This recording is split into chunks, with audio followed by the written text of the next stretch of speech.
This is the Amazing Teacher Podcast with Sam Rangel, episode number 7. Welcome to the Amazing Teacher Podcast, where we sit down with amazing teachers and pick their brains for tips, strategies, and ideas that you can take into your classrooms and be amazing. Now, here's your host, Sam Rangel. Welcome, amazing teachers, to the 7th episode of the Amazing Teacher Podcast. This is Sam from SuccessInTheClassroom.com, and I want to thank you for taking the time out to listen to the episode. I know you're busy. I know you have many things to do, so I am very grateful that you're listening in to these conversations that I'm having with these amazing teachers. I hope you are finding these interviews as inspiring as I have. You listen to what amazing teachers are doing in the classroom, and I don't know about you, but I get re-energized to keep looking for new ways to make a positive impact on kids. I hope the podcast is having the same effect on you and all the listeners. Today, I'm sitting down with Pat Hensley, who is better known online as Loony Hiker. She was one of the first teachers who I found online blogging about teaching and offering tips to new teachers, and I was so happy when she agreed to be on the podcast with me. Her blog is filled with great advice for teachers, and she always has some great links on the posts that she calls useful information in and out of the classroom. You got to check those out. Listen for when she shares about what she had her students write on the top of their paper. I thought that was such a great idea. Also, listen for why she called home every 2 weeks. She said that had the biggest impact in her class.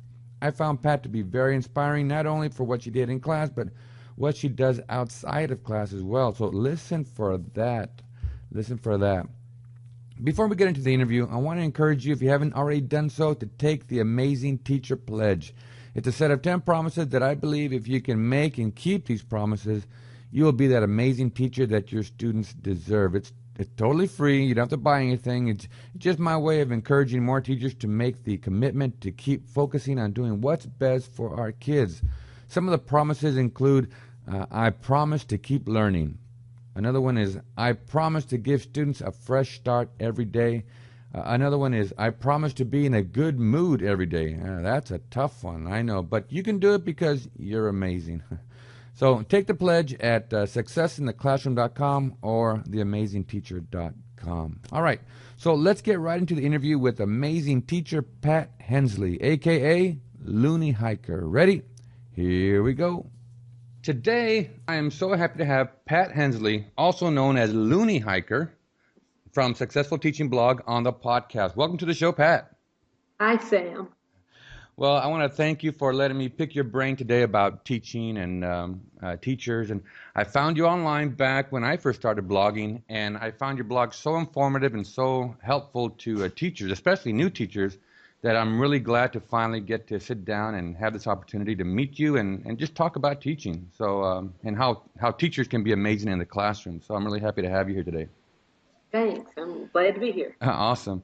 Well, before we begin, can you tell us a little bit about yourself, your teaching career, what you're doing now? And I'm really curious to know about the name Loony Hiker. Can you tell me a bit about that? Well, my maiden name was Loon. Okay. And I was always called Loony all through school, and I ended that through college, so I kind of kept up with it, and my husband and I like to do a lot of hiking.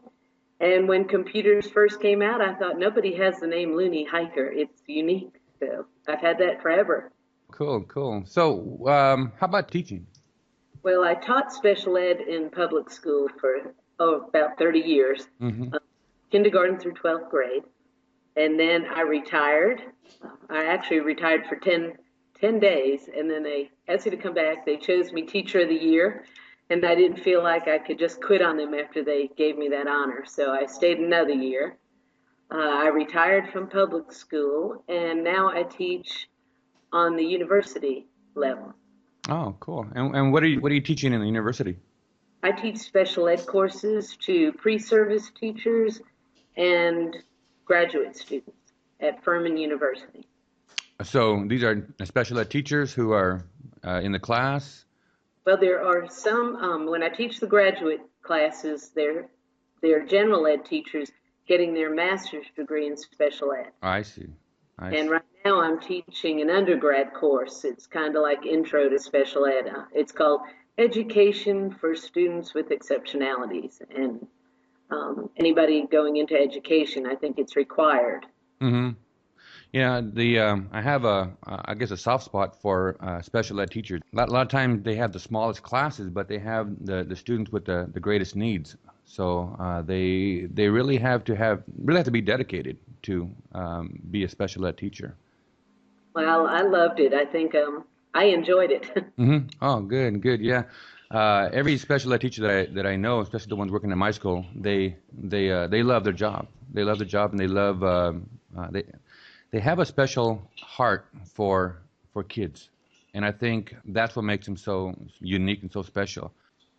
Well, the purpose of the podcast, Pat, is to sit down with amazing teachers like yourself and pick their brains for tips and strategies and practices that teachers, and especially new teachers, can take into the classroom and be amazing. And I know in your experience, you've run across many amazing teachers like yourself. What would you say are some qualities that you have found to be common in amazing teachers? Well, I really think actually, I'm glad you brought that up. There are 3 things that I think are very important, especially in special ed. Number 1 is flexibility. They have to be flexible. Every day is different in special ed. You never know what is going to happen one day to the next. It might be schedule changes, and schedule changes affect the students. They like their routines, and if the schedule changes, you never know how they're going to react. Sometimes you don't know what their situation is at home. They might be mad at mom and dad when they come in, mm-hmm. or they might have girlfriend and boyfriend problems, or things might be wonderful. You just never know. So flexibility, you have to adjust how you teach and maybe what you teach at the time. You have to decide what you're going to do. And being flexible is important. If you're the type that is very rigid and you can't change anything, it might be a miserable day for yourself and the student. Right. And the next thing is organization. I think it's very important that amazing teachers are organized and prepared. I try to if I'm going to give worksheets, which I try not to do too much, but if I'm going to do it, I try to run them off like a few days ahead of time. Mm-hmm. Till the day before. The copy machine may be broke. You don't know what'll happen. Right. So, and organization, I try to have everything ready before I teach class. I don't want the kids coming in and I'm shuffling papers, trying to find this or trying to find that, and it's not setting a good example for the kids. So, very true. And the last thing is willingness to try new things. We ask our students to try something new every day. And if we're too rigid and we're not going to change how we teach or how we assess learning, then again, we're not setting them a good example. We need to be willing to try new things. We need to teach according to the way the students learn, not according to the way we learn. A lot of times teachers teach the way they learn best, not how the students learn best. Very, very true. And that point you make about teaching to the best way to the way that students learn best, I think that's key. I had another teacher say the same thing, and it seems to be where most of the struggle comes in when there's a conflict or a student who's not motivated or whose student's not doing the work. A lot of times because the student is not catching on to the way the teacher is teaching. And we're not meeting their needs that way. Right. We're meeting our needs, but we're not meeting their needs. Very true. We're meeting our needs. That's very key right there. Teachers who are successful are not out to meet their own needs. They're out to meet the needs of the student. Very good. Very good. And, we're talking about those conflicts in the classroom, which leads to problems with classroom management. What advice would you give to a teacher who may be struggling with classroom management? Well, ever since I've started, and I guess because I also went to Furman as a student, trained me very well about having a classroom management plan right from the start. Mm-hmm. I've had a lot of teachers tell me, but I'm not teaching special ed or I'm not teaching a behavior problem class. It doesn't matter. You need to have a plan in place. And a big thing I see that teachers fall down on is they don't stick with it. I've had teachers who stick with a plan for maybe a week or two, and they go, it's not working. So then they throw it away and pick a new plan. Right. And then it doesn't work in 2 weeks, and they pick another one, and then they're so confused, and the kids are so confused, nobody knows what's going on. So I recommend sticking with the plan at least 3 to 4 months. Be consistent and be fair. The kids are watching. They know if you're not consistent, and they know if you're not fair, and they lose respect for you. But if you're consistent and fair, they're going to respect you, and they'll accept the consequences better. Mm-hmm. And what consequences would you say are effective? Well, it's hard for me because I didn't have to give a lot of consequences. I've kind of did this differently. I called home every 2 weeks to brag about their children. To brag? To brag. Awesome. I start on the very first day, before I even start teaching. I call all my students' parents and say, I'm your child's teacher. I am excited about your child being in my class. We're going to have a great year. I just want to let you know how to contact me, and I'm going to be calling you often, and don't be surprised. So I get in touch with everyone. If I can't reach them by phone, I look for emails. I have even told kids I'm coming out to your house. I'm going to meet your parents. So I contact them all, and every 2 weeks I call to say something good about their children. And I've had parents go, are we talking about my child? And that's sad. It's really sad that, like, on a high school level, these parents said, I haven't had anybody say anything good about my child in 10 years. Wow. So I brag about them. I ask them to brag to their children. The students come in, they work harder. They're not used to this. By about 4 weeks later, I have some students say, how come you haven't called my home?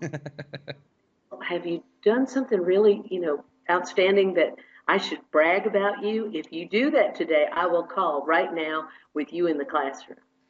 And I don't have a lot of behavior problems. That's awesome. That is awesome. Call home to brag about a student, because most of the time we're calling home to complain. Right. Calling home to get help from mom or dad to let them know that they're in trouble, they have detention or whatever. Calling home to brag about a student, and teachers are going to say, I don't have time for that. But the point is, and I think you would agree with me, that investment of time has a great payoff throughout the year. Right. I mean, let's face it, as teachers, we're not in it to get rich. Yeah.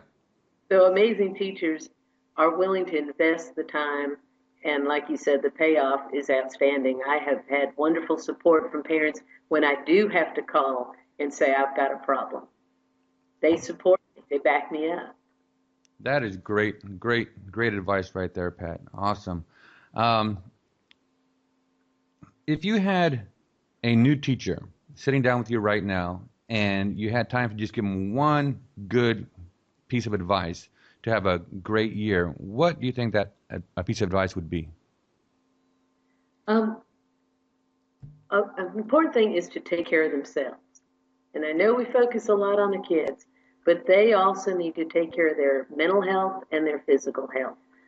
Too many new teachers, they're so enthused about their job, they stop eating lunch. Mm-hmm. They work right through their lunch. They bring all their work home at night. They work at night. They don't have a life outside of the classroom. And you need that balance. I guess balance is the most important. You have to enjoy your job. You have to have a passion about teaching, but you have to have some outside life to make it worthwhile. Very, very true, and very, very good advice. I was looking at your blog this morning, and last night I was reading up, and you have a post there that was posted on the 21st. A good teacher is, and I thought that was what you shared, like maybe about 7 or 8 different qualities, and I thought this would be perfect to go over in the podcast. And you mentioned a few of them already: flexible and organized. There's one here I want to ask you about. Happy. Good teachers are happy. Can you elaborate on that? Well, they have to be happy with themselves. They have to be happy with their teaching. A lot of teachers come and moan about how the administration's not right or the paperwork's not right. They focus too much on all the negatives. Mm-hmm. And you can brainwash yourself with all the negatives. So go in and be happy. Say, I'm happy to be here. I'm happy I have a job. I'm happy I have students. You know, this is where I want to be. And Awesome, exactly. And I'm so glad you mentioned that, because I think most new teachers are happy. They love what they're doing. They have that enthusiasm, that joy of this new job that they're in, and they can be so easily swayed by some of the more veteran teachers who may be complaining a lot. So you're right. Great teachers are happy, and I know a lot of veteran teachers, experienced teachers, who know about all the negatives, but they choose to be happy in the class, and those are the teachers that are amazing. Those are the best teachers. Those are the teachers I like to hang around with, because not only do they have the experience, but they have that joy for their job that is contagious. right. So you were talking earlier before we started the podcast about what you do, I think once every 4 weeks. Right, every fourth week. Tell us about that. We're on call with the Red Cross. We're volunteers with the Red Cross. Right now, we just help with local disasters. We don't go out to the national stuff. We have a lot of need around here. If there's a house fire and a family gets burned out of their house, the fire department notifies the Red Cross, and we go out and try to meet the immediate needs of the clients. That might be they need shelter, food, clothing, whatever. We try to give them comfort and be there when they need us. And I love being able to help others. Oh, that's amazing. Is there a particular incident that you can share with us? Just this week, well, we've had a few. We've had a couple of house fires, and people have lost their entire homes, totally destroyed. And then we had bad storms the other day, and a giant tree fell on a house and major damage. So. And what is your role in there? Do you take them to a hotel? Do you? We arrange for a hotel up to 3 nights if they need it. It might be one, might be two if they need it, unless they have family they're staying with. They might need food, clothing. We help them if they've lost their medicine, like we'll contact pharmacy. We might contact some medical services. They might be distraught. We have mental health people that we call to help them too. That must be really fulfilling for you. I mean, rewarding. Yeah. I mean, I think that's just amazing, Pat, and congratulations for that, and keep doing what you're doing, because that when you make a difference in other people's lives, especially in a time of crisis, you're a hero, and that's just something that speaks loudly about who you are and what you're doing, and again, thanks for doing that, and congratulations on all that you're doing with the Red Cross. Well, I feel like it's banking karma hours. In case I ever need help, I'm giving now. In case someday I need somebody, I feel they'll be there for me. Awesome. That's great. Well, let's go with this. Do you have a favorite quote that maybe has inspired you as a teacher, and that some of our listeners might want to use and adopt? I have had a class motto for probably 30 years. And I've had it posted in my room. It says, "I am a born winner." And my students had to write that on every paper they turned in for a grade. Wow. And because I feel like they feel they're stupid or dumb because they've heard that so many times. In special ed, the parents felt like they were lazy. They don't really understand special ed, what a disability is. They are so down on themselves, they brainwash themselves in the negative. So my thing is, again, let's go the other way. Let's be positive. They start writing that. They have to say that every day in my classroom. I'll say, "And what are you? You get special points if you can tell me what our motto is." All during the day, I might ask them. I've had some students who graduated 20 years ago. I've seen them out. A little girl came up to me, and she pulled out her wallet, and she said, "I've gone through a divorce. But when times get rough, I've pulled this out." And she pulls out a little piece of paper with our class motto on it. And she said, "This has helped me get through the tough time." Wow, that is so cool. So cool, Pat. Not only in special ed, but some of our regular classes, kids need to know that. They need Right. to hear that. And, unfortunately, we have some teachers who maybe not directly at a kid, but behind their back will say that student never going to learn. That student is a pain or whatever. If teachers can adopt that and use that in their class so that they're putting that self-esteem into the kid, that's got to flow back into the teacher. The teacher is going to see them as born winners as well. Right. I've had some general ed teachers say to me, why does this kid keep writing, I'm a born winner on the top of my work? And I said, just let it go. It's worth it. Oh, that's such an amazing quote there, and great advice right there, and great suggestion for other teachers. Awesome. Well, what's happening now, Pat, in your life that you're excited about? I enjoy teaching on the graduate level and the undergraduate level. I feel like I did such a great job teaching, and I loved it so much, but I wanted to move one step forward. And I complain about some teachers that aren't out there, and I had to put my money where my mouth was. I thought, a better way than to start training teachers in what I believe in, what I think good teachers should be, amazing teachers. Start sharing this. So that's why I started my blog. I do presentations. I go to schools and talk. Anybody who'll listen to me, I want to share what I think is important that I think is not always going on in the schools. Wow, very true. So anything else you want to share with our listeners before we say goodbye, Pat? If anybody wants to contact me, I'm Loony Hiker, Loony, no E, LONYHIKER. On Twitter, I'm on Facebook, I'm on Instagram, Plurk, and Skype. Or you could email me at successfulteaching@gmail.com. Well, that would give me my next question, Pat. How can teachers find you to thank you? Because what you shared today is just amazing. I really enjoyed, especially that comment about your motto. I think that is such a powerful message to send to kids, all kids, and that is something new teachers can do tomorrow, to start tomorrow, to make an impact. Well, thank you, Pat. I appreciate finally getting to meet you, and now that I know more about you, your Red Cross volunteer, you're even more of an inspiration to me. So thank you so much for all you're doing for teachers, and I'm sure my audience is going to find a lot of great value in it. Well, thank you, and I love your blog too. Oh, thanks, Pat. So to the listeners, I know you've received a lot of great information in this episode. Now it's up to you to take it back to your classroom and implement what you learned today. So until next time, be amazing.